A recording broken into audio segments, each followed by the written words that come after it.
and welcome to the Brain Development Podcast. We're here to show parents there is a pathway to healing the behavioural and learning symptoms of their autistic, ADHD, OCD, Asperger's, dyslexic, dyspraxic, dysgraphic child. And our purpose is to help empower parents to understand how they can build their child's brain from the bottom up to invoke change. And we are here today with Vicky. Hi, Vicky from the Healthy Happy Unicorn. Hi, nice to be here. Thank you for having me. So today we're going to be talking about what Trump has been talking about over the past couple of days. And one of the most controversial areas is obviously vaccines and one-dose vaccines. And the recommendation has been to start to put those vaccines into smaller doses over a longer period of time, which is, absolutely great.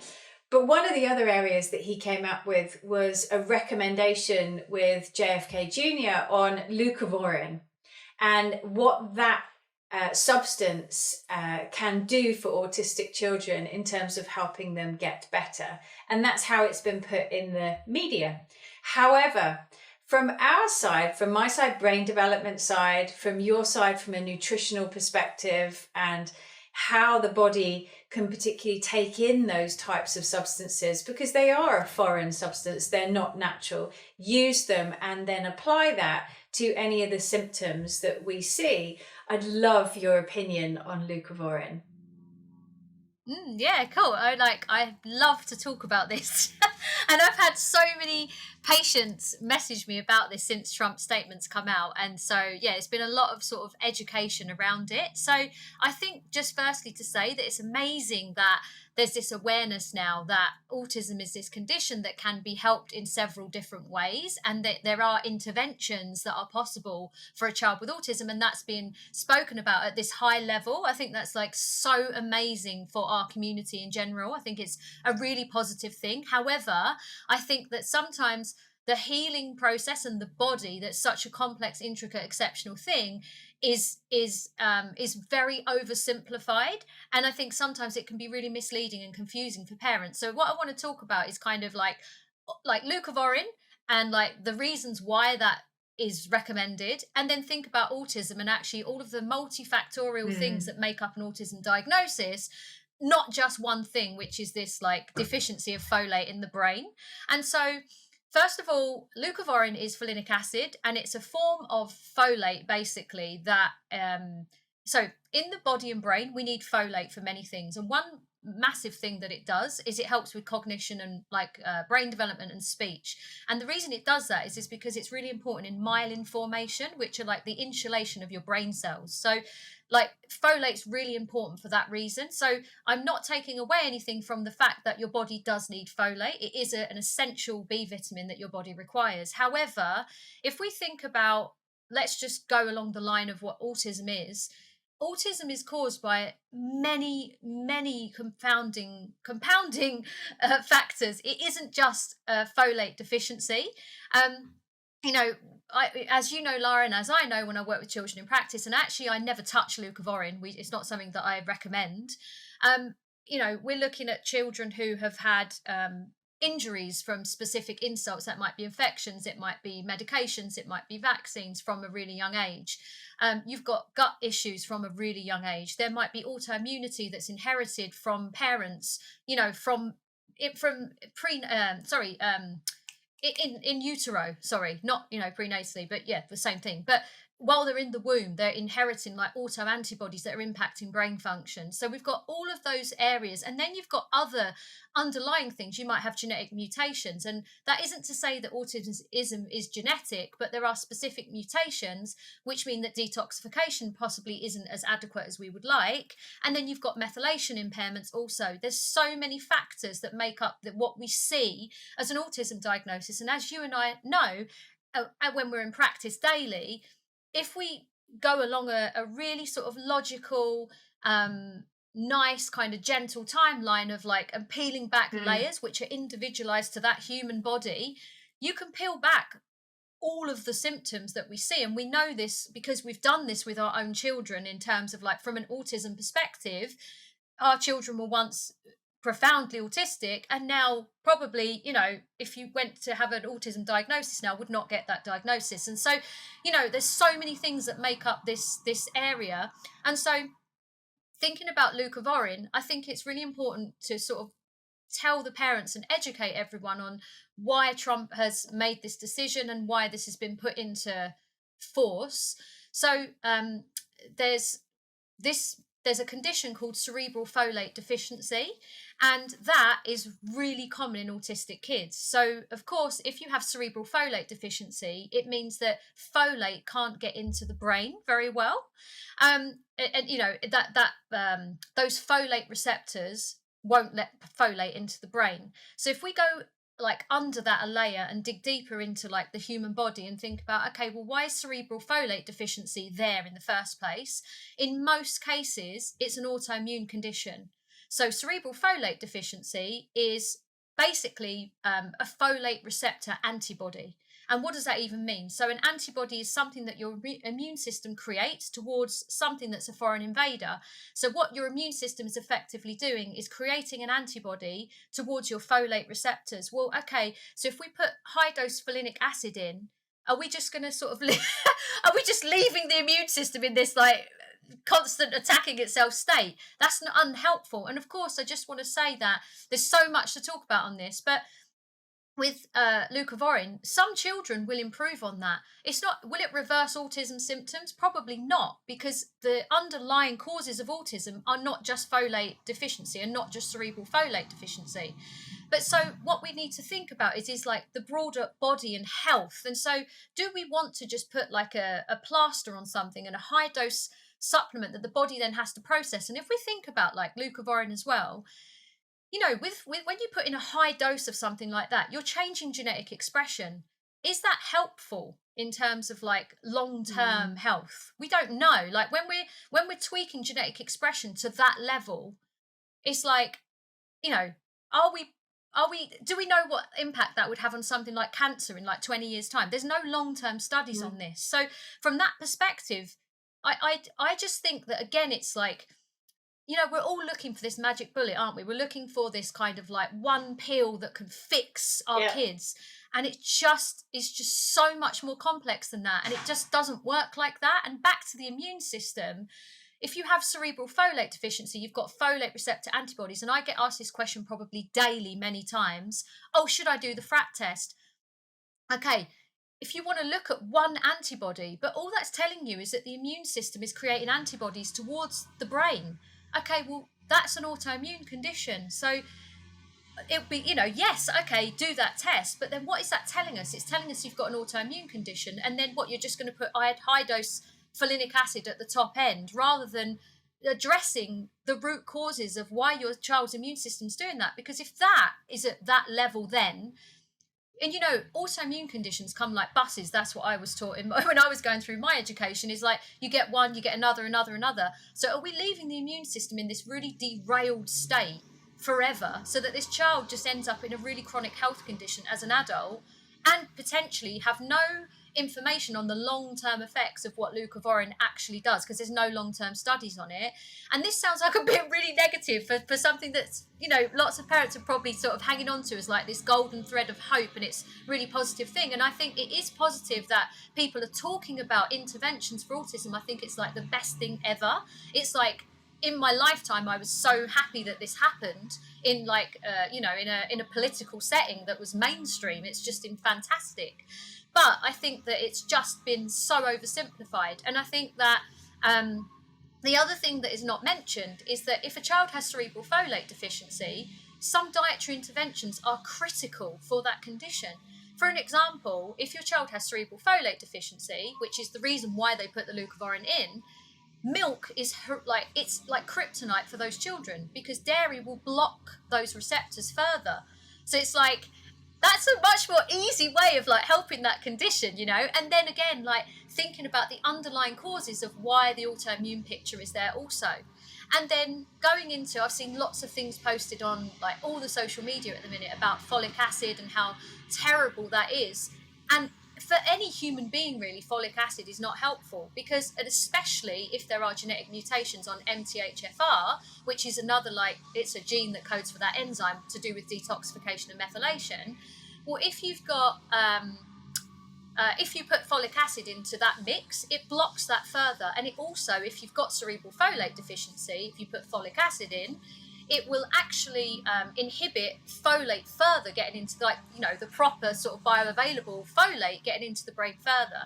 And we're all told, you know, and I did this also, and I know you did, Lara, because we've already, like, ranted about it. We're all told to take folic acid at high doses during our pregnancies, and it's just so crazy that we're told to do this, because we're essentially, like, setting our kids up for failure, which is such a horrible comment. But I mean, I just can't believe that we are marketed to, and, you know, Pregnacare is one of those brands that you think is a safe bet, but you just don't know, because you don't know your own internal makeup, whether you can actually methylate that and use it in the right way. And is it going to harm your child moving forward? And that, I just don't know what to say. Like, when I realized that after a conversation with you, I was just so annoyed with myself. I think there's another one that's come up: paracetamol during pregnancy. So I was sick, right? Really sick, came down with a horrific cold. And I don't know, I was just stupid. I was in the kitchen and I reached for I think it was a Sudafed tablet, which has paracetamol in it.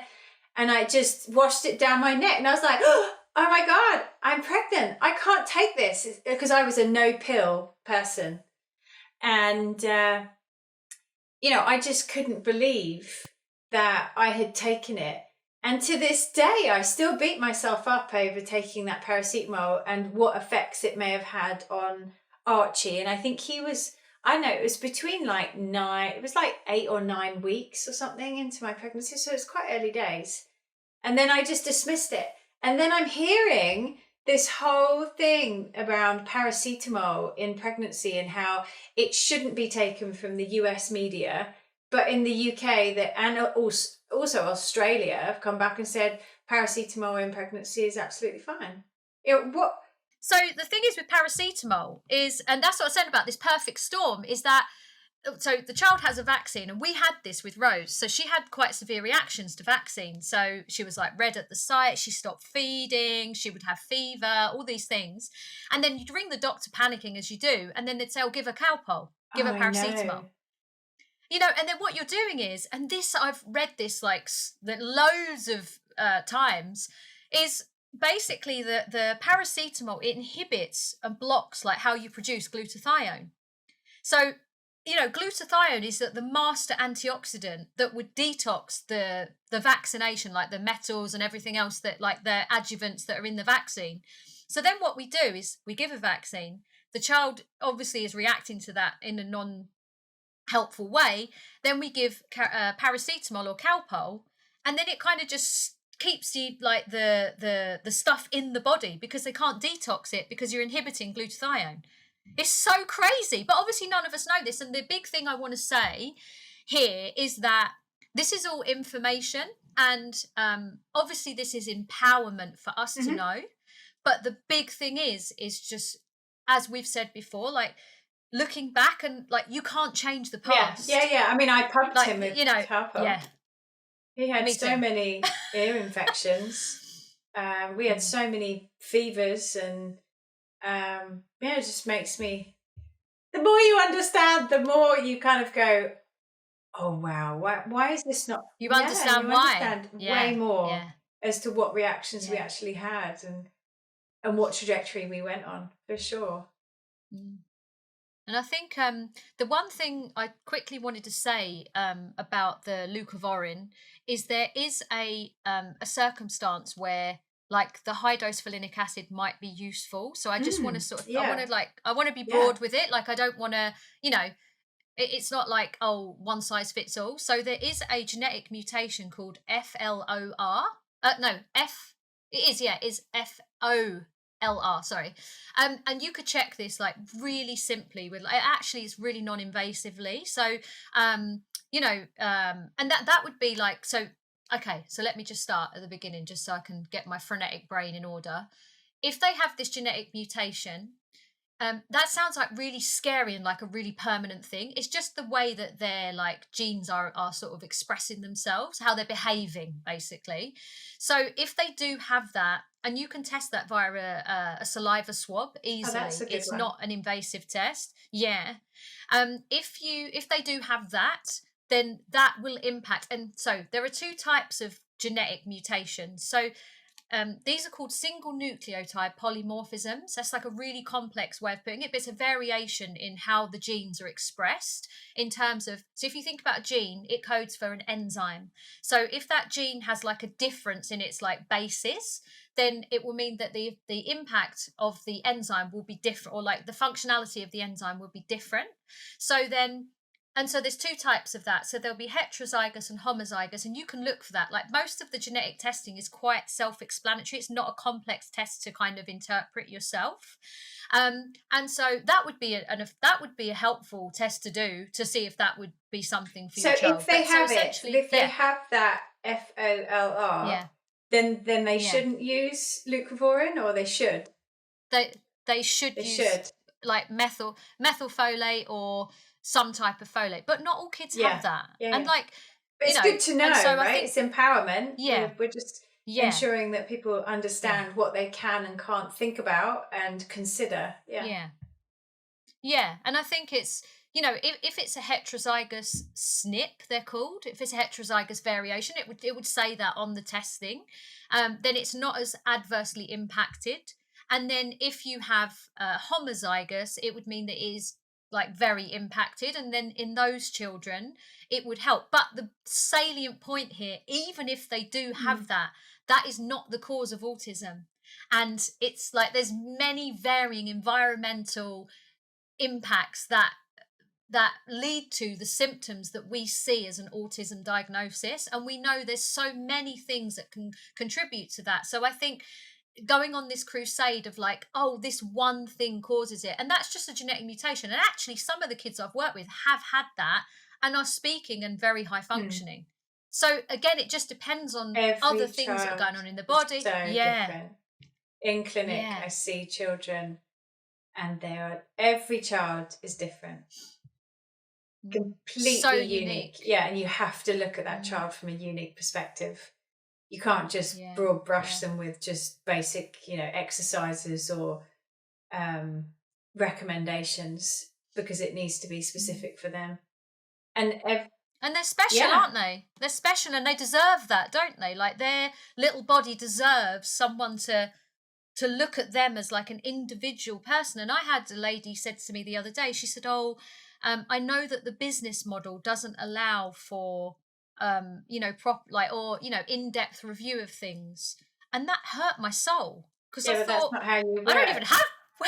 we don't even have a business model, do we? I was like, I don't have a business model, so you haven't got to worry about that. it comes down to, you have to be paid for your time, but really we go above and beyond a lot of the time to really help a parent who's completely in need. We do it week in, week out. But I think the makeup of those children needs to be looked at specifically before you start considering things, because as we know and how we work is we unpick it layer by layer with the body, and that's what you do, but internally with nutrition and how their body is actually operating through different lab testing. You understand that. And then I look at it from how do I layer up and build the brain in those layers, bit by bit at a time, working from the foundation and bottom up.